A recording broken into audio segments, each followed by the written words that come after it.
Shortly after Joe Biden took office, we started seeing some subliminal messages right there on the White House homepage. Hi, everybody. Craig Peterson here. Thanks for joining me. Let me tell you, I'm not trying to start some sort of a rumor here. This is absolutely true. You might have heard about Easter eggs before. Now, I'm not talking about the type that, that little bunny comes with the colored dyed hard-boiled eggs, or maybe they're little plastic eggs with candy inside. Some of the candy's kind of yummy. It's just horrific. At least it's not as bad as Halloween with those little corn things that are nasty. Anyhow, Easter eggs are in movies. Have you seen them in the Marvel movies, for instance? They use them quite a bit. These are little things that are hidden away so that people who are watching, super fans can find them. It might be just something on a shelf behind in one of the movies. So it's on a set and it's something from another movie. It might be a movie that the director loves, or maybe it's another movie that's part of the series. Those are Easter eggs. They're hidden away. They're there, but they're hidden. I think those are cool to try and spot sometimes. The White House added an Easter egg, this subliminal ad, to the White House website shortly after President Biden took office. It's really just absolutely amazing. But one of the most famous Easter eggs in software history, and this was pretty complex as well, was in Microsoft Excel 97. Microsoft Excel, that's their spreadsheet software. And this is from 20 plus years ago, 23, 24, whatever it is, back in 97, you could open a new workbook, hit F5, type in L97:X97, enter, and then tab, and then Control-Shift-Click on the chart wizard icon, and all of a sudden, you are into Flight Simulator. You didn't have to buy Flight Simulator. Pretty cool. And you flew using the mouse, and then when you were done, you hit escape. And that was cool. I thought it was phenomenal, frankly. But this wasn't just a game hidden inside of some commercial software. There was a version of Tetris that was hidden in a spreadsheet as an Easter egg.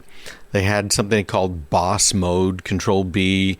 So it was quick to type and it popped it up. A dubious sort of Easter egg intended as a decoy. And it had a spreadsheet app as well. So you could pop back and forth if the boss was looking over your shoulder. No, just pop, hit a button, and it's a spreadsheet. In this particular case, what happened?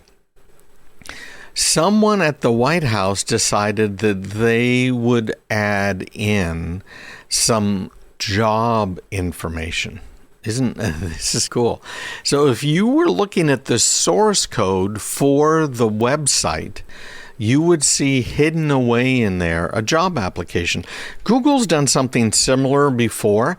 They have had some coded messages up on billboards out in the San Jose area out in California, and people that were able to decipher it, it told you how to apply for a job, and obviously they want to have a little bit of fun. Microsoft Edge, by the way, if you go to edge:/surf, SURF, and it's only available over on the Microsoft Edge thing, you have a surfing theme game when you're offline. All you have to do is type in edge:/surf, and it's like the Windows game Ski Free, and it challenges you to ride through the water while avoiding islands. Those can be tricky, very easy to do. Marvel has an interesting one too. If you're really totally geeky, you can grab the headers from Marvel.com's website. And the headers will have a server nickname field called like She-Hulk. Because I don't know if it or not, but Marvel's coming out with a female Hulk. And so this is a promotion for it. Very geeky stuff. Here's another one. You can go to nakedsecurity.sophos.com. And again, if you look at the headers, which you're not going to see just by going there regularly, there is a header in there that says, if you're reading this, you should visit blah and apply to join the fund. Mention this header. This 2021 Whitehouse website added a job ad as well.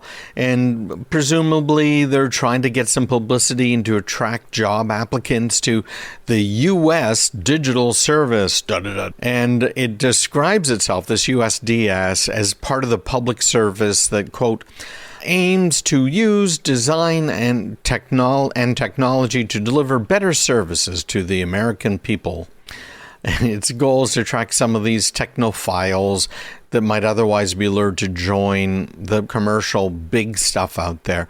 But you can go there online directly, usds.gov, and there's a picture there, a fascinating picture if you ask me, because out of 1, 2, 3, 4, 5, 6, 7, 8, 9, 10, 11, 12 people that are in this picture, there is one white male. Half of them are females, and of the males, and about half are males, and of the males, 5 of them are not white, which is, it's just interesting. It's such a change from what you normally see advertised online. So it's fun. COBOL, an older language, something I wrote a lot of code in back in the day. You've got new languages out there like Rust. I don't want to get into all of this right now, but it's geeky, kind of fun. I also, by the way, wanted to point out, going back to Telegram, which we talked about a little bit earlier in the show today. If you want to use end-to-end encryption with Telegram, you have to turn it on for each and every individual you are going to talk to. Okay, that's a real big deal here. It's what they call their secret chats feature. Every individual you have to turn it on for. So be very careful. In order to do it, you have to tap the contact's name, then hit more, and then hit start secret chat, and then confirm when a prompt asks whether you're sure. So the conversation history from the default chat does not carry over to the secret one, and you have to initiate that encryption option every time you pick a conversation with a contact. So it isn't like you can set it once and forget it. This isn't a Ron Popeil thing. It's if you're using Telegram, every time you want to start a conversation with someone, you have to go into that more menu than the secret menu, and then, yeah, are you sure? Okay. Not good at all. I love this this comparison, saying that this is a guy named Kobeski. Would you rather go for the car where airbags work every time you get into a crash, or are you going to go for a car where every time you have to turn it on by typing in a PIN to enable airbags? Why not have them on by default? I think the idea is pretty obvious why they're doing that. Right? UAE, they're not trying to really keep secure. And speaking of secure here, before the hour's up, I wanted to mention this. Military intelligence is buying location data instead of getting warrants. Now, this is from a memo that came out. We know Homeland Security has been doing that as well. The DIA, the Defense Intelligence Agency, it's like the CIA, but they provide military intelligence to the Department of Defense, confirmed in this memo that it purchases commercially available smartphone location data to gather information that would otherwise require the use of a search warrant. How's that for interesting? So they have the ability to get information on you just because you are giving it for free. Just giving it, right, to these app developers, to Google, etc.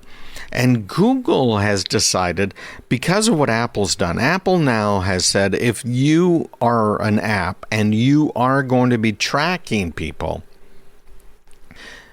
Apple is going to pop up a permission screen where it informs you that this Google app or whichever app it is asking for permission to track you even across other apps.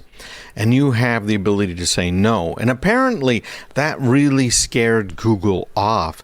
So Google has decided that they're not going to play that game at all. And they changed their code. Google Maps and some of these others, they changed their code so that it does not gather that data, but only on iOS, only on Apple devices.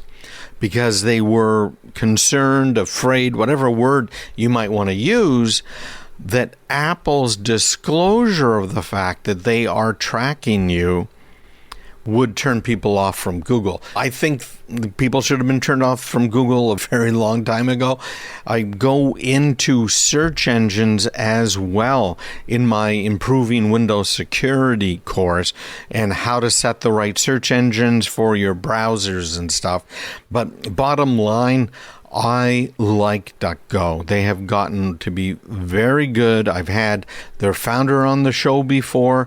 It has been, I think, a bit of a godsend because you don't have to use Bing, which of course tracks you. That's Microsoft's search engine. You don't have to use Google's search engine. Just use DuckDuckGo. It's just harder to say, yeah, I'm going to DuckDuckGo that. Okay. Media also, by the way, found out that Customs and Border Patrol buys license plate scanner data to track individual movements. They buy cell phone location data. They all get it. So remember, if you have a smartphone or even a cell phone, that data can be sold and used by whoever cares to use it. It's really that simple.